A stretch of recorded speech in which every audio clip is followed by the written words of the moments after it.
Job वाली अमीर बहुओं के लिए सास लाई घर संभालने वाली गरीब बहू। सुबह सुबह का वक्त है। सब लोग अपनी तैयारी में लगे हुए हैं। सास सुबह 7 बजे उठती है और जल्दी से किचन में जाती है। वो देखती है कि रात के बर्तन ऐसे ही पड़े हुए हैं। बहू ने उसे अभी तक धोया नहीं है। तभी वो अपनी बहू को आवाज लगाते हुए कहती है, अरे बहू, अभी तक सुबह नहीं हुई तुम दोनों की? ना अभी तक चाय मिली है और ना ही नाश्ता बना है, और ये रात के बर्तन अभी तक ऐसे ही पड़े हुए हैं। आज घर का काम होगा भी या नहीं? तभी बड़ी बहू वहां आती है और बोलती है, माँ जी, वो मैं कल रात देर से आई थी तो मैं देर से सोई, इसीलिए मैं सुबह देर से उठ रही हूँ और अभी मैं बहुत थकी हुई हूँ। मुझे वापस से ऑफिस भी जाना है, तो मैं तो अभी ये खाना वगैरह नहीं बना सकती। और आज तो बर्तन धोने की बारी नेहा की थी। नेहा ने अभी तक नहीं धोए बर्तन, तो इसमें मेरी कोई गलती नहीं है। तभी नेहा वहां किचन के पास खड़ी होती है और उन दोनों की बात सुनकर किचन के अंदर जाती है और बोलती है, तो क्या दीदी मैं फ्री बैठी रहती हूँ क्या? मुझे भी बहुत सारे काम होते हैं। सॉरी माँ जी, मैं बर्तन धोना भूल गई। वो मुझे भी बुटीक से कुछ ऑर्डर आए थे ना, तो मैं अपने काम में लगी हुई थी। मुझे अभी अर्जेंटली बुटीक जाना है, तो मैं तो अभी खाना नहीं बना सकती। वाह वाह वाह वाह, महारानिया, तुम लोगों के ही तो ऐश है। अपने काम से पल्ला झाड़ के चल दी तुम दोनों। यहाँ क्या काम करने का ठेका मैंने ले रखा है क्या? माँ जी, हम कमा भी तो आपके लिए ही रहे हैं ना। आपको ज्यादा परेशानी है तो आप काम वाली बाई रख लीजिए, वो कर देगी घर का सारा काम। अरे जाओ जाओ, तुम लोग अपने काम पर ध्यान दो, मुझे ज्ञान देने मत आओ बहू। मैं कर लूंगी सारा काम। काम वाली का क्या घर के सदस्य की तरह काम थोड़े ही करेगी। वो तो बस अपना काम निपटा के जैसे तैसे काम करके चली जाएगी। तुम लोग मुझे मत सिखाओ, अपना काम करो, समझी? अब ये तो आपकी प्रॉब्लम है। मैं जा रही हूँ, मुझे ऑफिस के लिए देर हो रही है। इतना बोलकर दोनों बहुएं वहां से चली जाती हैं और कमला देवी गुस्से से किचन का काम करने लगती हैं। वहीं दूसरी तरफ हम देखते हैं डाइनिंग टेबल पर ओम प्रकाश जी और उनके दोनों बेटे प्रशांत और आलोक उनके साथ ही बैठे हुए होते हैं और वो तीनों आपस में एक दूसरे को देखते हैं। लगता है आज भी हमें सुबह का नाश्ता नसीब नहीं होने वाला है। मुझे भी कुछ ऐसा ही लग रहा है पापा, आज का नाश्ता भी गया समझो। थोड़ी देर बाद कमला देवी ओम प्रकाश जी के पास आके बैठती हैं। मैं तो अब घर के काम कर करके थक गई हूँ। मुझसे अब ये सब काम नहीं होता, और इस घर की बहुएं अपने आगे इन्हें कुछ दिखता ही नहीं है। इन्हें तो बस खुद का काम और पैसा ही दिखाई देता है। अरे भाग्यवान, क्या हो गया? क्यों इतना गुस्सा कर रही हो? गुस्सा ना करूँ तो और क्या करूँ? इस घर का सारा काम तो मुझे ही करना पड़ता है। मैं क्या इस घर की नौकरानी हूँ? सुनिए जी, मुझे तो लगता है कि रवि की शादी भी अब जल्दी ही कर देनी चाहिए। अरे यहाँ अब शादी की बात कहाँ से आ गई? काम करने की बात से रवि की शादी का क्या कनेक्शन है? तो आप क्या चाहते हैं कि घर के सारे काम मैं ही करती रहूं क्या? मैं रवि की शादी करके इस घर में एक काम करने वाली बहू लाना चाहती हूँ। ऐसी लड़की आजकल मिलती कहाँ है? मिलेगी कैसे नहीं, मैं ढूंढ के ही रहूंगी। कमला देवी रवि के लिए एक गांव की गवार लड़की की तलाश में लग जाती हैं जो बस घर के काम कर सके। कुछ दिन बाद उन्हें नजदीक के गांव की एक गैर गरीब लड़की के बारे में पता चलता है। कमला देवी उसे देखने उसके घर जाती हैं। आरती सादे कपड़े में कमरे में आती है और वो बहुत ही खूबसूरत लग रही होती है। बेटी, तुम्हारा नाम क्या है? जी, मेरा नाम आरती है। बहुत ही प्यारा नाम है बेटी। तुम्हें क्या क्या आता है? जी, से सारे काम आते हैं। सिलाई, कढ़ाई, बुनाई, ये सारे काम में निपुण है। अच्छा, इसे घर के सारे काम तो आते हैं ना? हाँ, इसे घर के सारे काम आते हैं। इसने 10वीं तक पढ़ाई की है। जी, ये तो बहुत अच्छी बात है। मुझे आपकी लड़की पसंद है। मैंने तय कर लिया है कि मैं इसे ही अपने घर की बहू बनाऊंगी। यह सुनकर आरती की मां बहुत ही खुश होती है और वो बेटी की शादी के सपने सजाने लगती है और मन में सोचती है, मेरी बच्ची ने बहुत दुख देखे हैं। अब लगता है भगवान ने मेरी दुआएं सुन ली हैं। अब मेरी बच्ची का जीवन संवर जाएगा। माँ, आप क्या सोचने लगी? कुछ नहीं, बस मैं आज बहुत खुश हूँ। मेरी बच्ची अब बड़े से घर की बहू बनने जा रही है। मुझे तो विश्वास ही नहीं हो रहा। पर माँ, वो हमारे जैसी गरीब से अपने बेटे का रिश्ता क्यों करना चाहती हैं? ये भी तो सोचो। बेटी, ये सब तू मत सोच। मुझे अपने भोलेनाथ पर पूरा भरोसा है। वो जो करेंगे अच्छा ही करेंगे। धीरे धीरे शादी का समय भी नजदीक आ जाता है और बहुत ही सिंपल तरीके से शादी संपन्न हो जाती है। आरती घर में प्रवेश करने के लिए गाड़ी से उतरती है और घर को देखते ही चौंक जाती है और मन में सोचती है, बाप रे, इतना बड़ा घर! ऐसे घर तो मैंने सिर्फ फिल्मों में ही देखे हैं। मैं यहाँ कैसे सब मैनेज करूंगी? आरती इतना सोच ही रही होती है कि तभी वहां उसकी दोनों जेठानी शालिनी और नेहा वहां आती है। ओ माय गॉड, ये माँ जी ने कैसी बहू ढूंढी है देवर जी के लिए। ये तो गांव की देहातन लगती है। इसका लहंगा तो देखो कितना ओल्ड फैशन है। अरे पागल, ये सब इसके सामने बोल के क्या फायदा है। माँ जी ने अपना दिमाग चलाया है और गंवार बहू उठा ले आई हैं। अब से हमारे बर्तन धोने की ड्यूटी खत्म। वाह, ये तो माँ जी ने बहुत ही अच्छा काम किया इस गंवार को बहू बनाकर। कमला देवी आरती की थाल लेकर वहां आती हैं और बहू का गृह प्रवेश करवाती हैं और बोलती हैं, बहू, अब से ये तेरा घर है, तुझे ही अब इस घर को संभालना है। मुझे तो पता है कि तू इस घर को अच्छे से संभाल लेगी। आरती यह सब सुनकर बहुत सोच में पड़ जाती है कि उसके साथ आगे क्या होने वाला है। ऐसे ही दिन बीत जाता है और दूसरे दिन सुबह 6 बजे नहाकर आरती किचन में जाती है तो उसकी सास वही चाय बनाने के लिए पानी उबाल रही होती है। वाह बहू, तू इतनी जल्दी उठ गई, ये तो बहुत अच्छी बात है। अब तू उठी गई है तो सबके लिए नाश्ता बना देना। तेरे ससुर जी और जेठ जी के लिए टोस्ट, दोनों बहुएं तो ओट्स खाएंगे और मेरे लिए थोड़ी सी खिचड़ी बना दे। मेरी तबीयत थोड़ी ठीक नहीं है तो मैं आराम करने जा रही हूँ। जी माँ जी, जब दीदी उठ जाएंगी तो सब काम जल्दी हो जाएगा, आप चिंता मत कीजिए। अरे वो दोनों कहाँ किचन में कदम रखती हैं, उन्हें तो अपने काम से ही फुर्सत नहीं मिलती। पर माँ जी, मैं ये सब अकेले। मेरी बच्ची, मुझे पता है कि तू ये सब कर लेगी। मैं एक गुणी बहू लेकर आई हूँ, तू मुझे निराश नहीं करेगी। जी माँ जी, मैं कर लूंगी। कमला देवी चाय बनाकर वहां से निकल जाती हैं और सारे काम का बोझ आरती पर डाल देती है। पर आरती कुछ नहीं बोलती है और चुपचाप सारे लोगों के लिए खाना बना देती है। शालिनी किचन में आती है और आरती से पूछती है, बन गया सारा नाश्ता? जल्दी करो, मुझे देर हो रही है ऑफिस के लिए। जी दीदी, सब कुछ बन गया है, बस नाश्ता लगने ही वाला है। ठीक है, नाश्ता टेबल पर ले आओ। इतना बोलकर शालिनी वहां से निकल जाती है और टेबल पर सभी लोग नाश्ते का इंतजार करते हैं। आरती सबको नाश्ता दे देती है। तभी टेबल पर शालिनी और नेहा बात कर रहे होते हैं। दीदी, ये माँ जी ने तो अच्छा नमूना फंसा लिया है। सारे काम ये कर लेगी, अब हमें कोई कुछ नहीं बोलेगा। बात तो तेरी सही है नेहा, पर ये माँ जी की भी दाद देनी पड़ेगी। आखिर जैसी नौकरानी चाहिए थी वैसी ढूंढ ही ली। दोनों आपस में बात करके आरती पर हंसने लगती हैं और धीरे धीरे आरती समझ जाती है कि उसे इस घर में बस काम करने के लिए लाया गया है, पर वो मजबूर थी। उसी दिन दोपहर में, बेटी आरती, जरा इधर आना बेटी।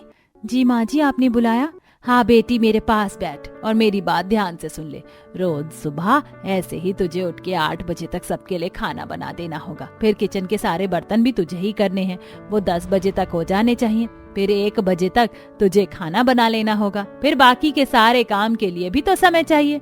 फिर दिन में सारी साफ सफाई करना भी तेरी जिम्मेदारी है। फिर 8 बजे तक रात का खाना भी बन जाना चाहिए, नहीं तो तेरे ससुर जी नाराज हो जाएंगे। आरती यह सब सुन के हैरान हो जाती है और बोलती है, माँ जी, ये सारे काम मैं अकेले कैसे करूंगी? देख बेटी, अब मेरी तो उम्र हो गई है, आज हूँ कल नहीं रहूंगी। मेरे बाद तो तुझे ही सब कुछ देखना है। मैं तो बस चाहती हूँ मेरे रहते तू सारी चीजें सीख ले बेटी। ये सब तुम्हारा ही तो है, मुझे पता है तुम सब कर लोगी। मुझे तुम पर पूरा भरोसा है। अब जाओ जल्दी से खाने की तैयारी कर लो, नहीं तो देर हो जाएगी। ठीक है माँ जी। आरती किचन में खाना बनाने लगती है सबके लिए। वो समझ गई थी कि घर में वो बस नौकरानी बनने आई है, पर वो मजबूर थी। धीरे धीरे वक्त बीतता है, वो सब कुछ सीख जाती है। एक रात उसके ससुर काम से देर से लौटते हैं, तभी वो पानी का गिलास लेकर आती है। आज बहुत देर हो गई पापा जी, सब ठीक है ना? हाँ बेटा, सब ठीक है। आज काम ज्यादा था तो थोड़ी देर हो गई है, पर तू अब तक जागी क्यों है? सभी तो सो गए होंगे अभी तक। हाँ पापा जी, सभी सो गए हैं। मैं बस आपका ही इंतजार कर रही थी, काफी देर हो गई थी इसीलिए। अब तू सो जा बेटी, तुझे सुबह उठना भी तो है। पर पापा जी, खाना नहीं खाना क्या आपको? अरे नहीं बेटी, देर हो गई थी इसीलिए मैं खाकर ही आया हूँ। जी ठीक है पिताजी। आरती अपने कमरे में चली जाती है और सोचती है, काश मैं भी दुकान पर जा पाती। अगले दिन सुबह, आरती जरा सुनो, मेरे रूम में काफी कपड़े पड़े हुए हैं, मेरे पास इतना टाइम नहीं है वो सब ठीक करने का।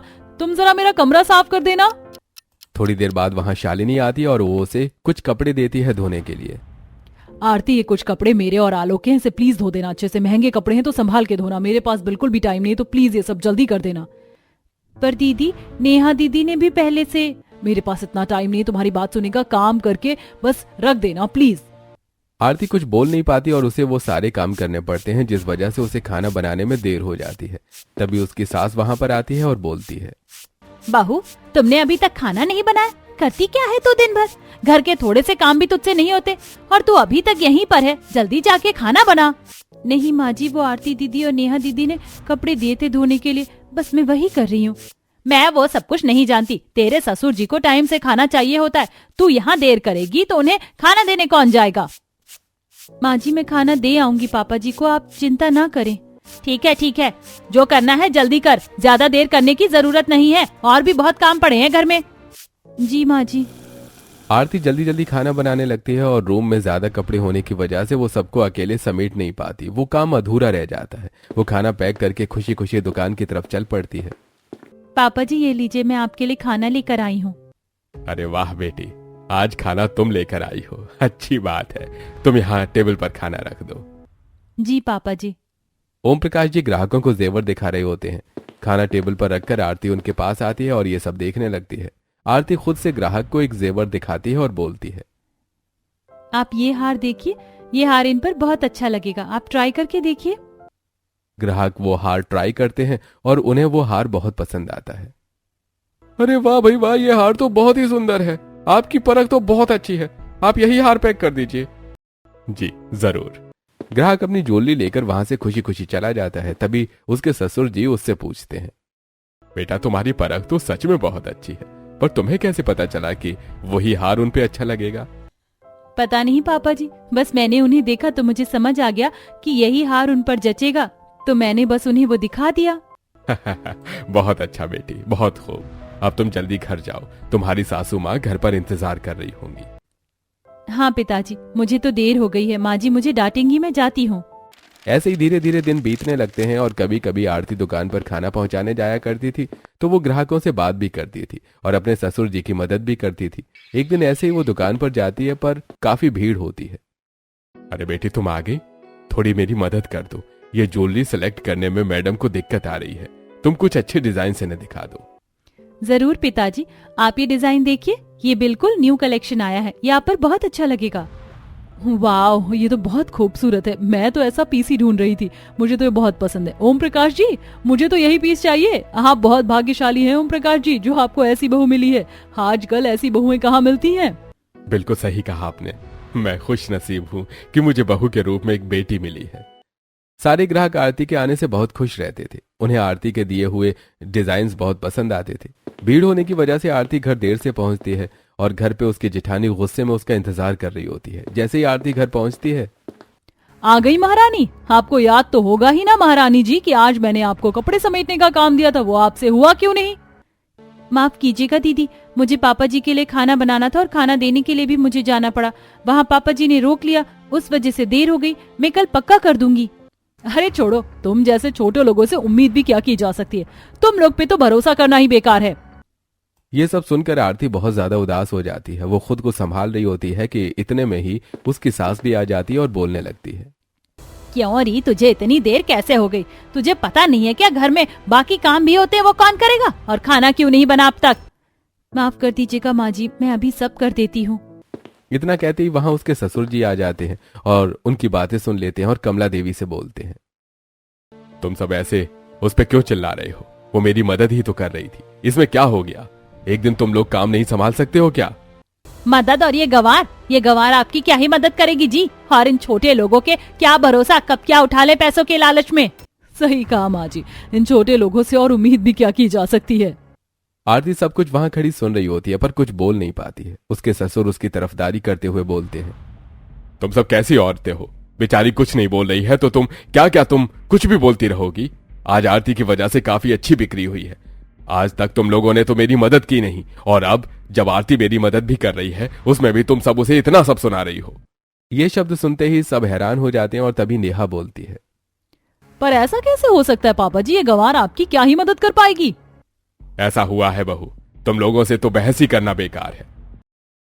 इतना कहकर ओम प्रकाश जी अपने कमरे में चले जाते हैं और आरती रोते हुए किचन की तरफ जाती है। और ये सब बातें सुनकर कमला देवी सोचती है, ये लड़की हमारी दुकान में कदम रखना चाहती है। अगर इसके भी पैर घर के बाहर निकले तो घर के सारे काम मुझे ही करने पड़ेंगे। इस लड़की का तो कुछ करना पड़ेगा। कुछ दिन बीत जाते हैं और घर के सारे काम खत्म करके आरती खाना पहुंचाने के बहाने फिर दुकान की तरफ जाने लगती है। तभी उसकी सास उसे रोकती है और उससे पूछती है, अरे बेटी, कहाँ जा रही हो डब्बा लेके? माँ जी, वो मैं पापा जी को खाना देने जा रही हूँ। ला बेटी, ये डब्बा मुझे दे दे, मैं ये डब्बा दे आती हूँ उनको। अभी रूम में काफी काम पड़ा है, जाले लग गए हैं, बहू तू उसे साफ कर दे। जी ठीक है माँ जी। आरती चुपचाप काम करने लग जाती है, पर उसका ध्यान बार बार दुकान की तरफ जाता था। एक दिन फिर से आरती ने दुकान जाने की कोशिश की, फिर उसे उसकी सास रोक लेते हैं।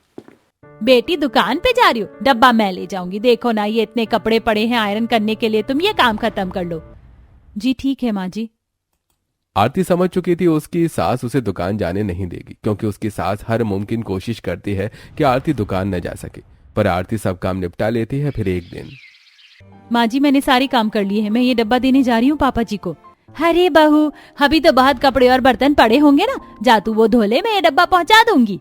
माँ जी मैंने सारे कपड़े, बर्तन, जूते, जाले सब साफ कर दिया है, अब कोई काम नहीं बचा है। अब कमला देवी सोच में पड़ जाती है कि आरती को कैसे रोके। थोड़ी देर सोचने पर वो बोलती है, वाह बहू, ये तो बहुत अच्छी बात है। चल तो यहाँ आके मेरे पास बैठ जा, मेरे सर में काफी दर्द है, थोड़ी मालिश कर दे तो। पर माँ जी पापा जी का खाना? अच्छा ये मैं ड्राइवर को दे देती हूँ, वो पहुँचा देगा। ठीक है माँ जी। आरती मजबूर थी इसलिए कुछ बोल नहीं पाती है और चुपचाप अपनी सास के सिर पर मालिश करने लगती है। कुछ दिन बीत जाते हैं और उसकी सास उसके निकलने से पहले ही उसे कभी पैर मालिश करवाती थी या तो कोई और काम। एक दिन आरती के ससुर जी रात में लौटते हैं और आरती से पूछते हैं, बहू, काफी दिनों से तुम दुकान नहीं आई हो, क्या बात है? तुम्हारी तबीयत तो ठीक है ना? जी पापा जी, मैं बिल्कुल ठीक हूँ, बस घर के काम की वजह से मैं आ नहीं पाती। हाँ, मैं समझ सकता हूँ। ये लोग तुम्हें शांति से तो रहने नहीं देंगे। जब भी मौका मिले तुम आ सकती हो, सभी ग्राहक तुम्हारी बड़ी तारीफ करते हैं। ये सुनकर आरती बहुत खुश हो जाती है और उसकी खुशी उसके चेहरे पर साफ झलक रही होती है। वो अपने ससुर जी से बोलती है, जी पिताजी, मैं कोशिश करूंगी कि घर के काम खत्म करके मैं दुकान आ सकूं। ठीक है बेटी, जा अब तू भी आराम कर ले। इतना कह के ओम प्रकाश जी वहां से चले जाते हैं और रात का खाना खाकर सभी अपने कमरे में चले जाते हैं। एक दिन अचानक उसके ससुर जी दुकान से आते हैं और वो दुकान के बिल लेकर आए होते हैं। आरती पानी लेकर आती है। अरे बेटा आरती, अच्छा हुआ तुम आ गई। तुम दुकान पर आ नहीं रही थी तो मैं ये थोड़े बिल्स लेकर आया था दुकान से। क्या तुम इसे देख सकती हो? दुकान में वार्षिक ऑडिटिंग होने वाली है तो ये सब चीजें बहुत ही जरूरी है। क्या तुम ये कर लोगी?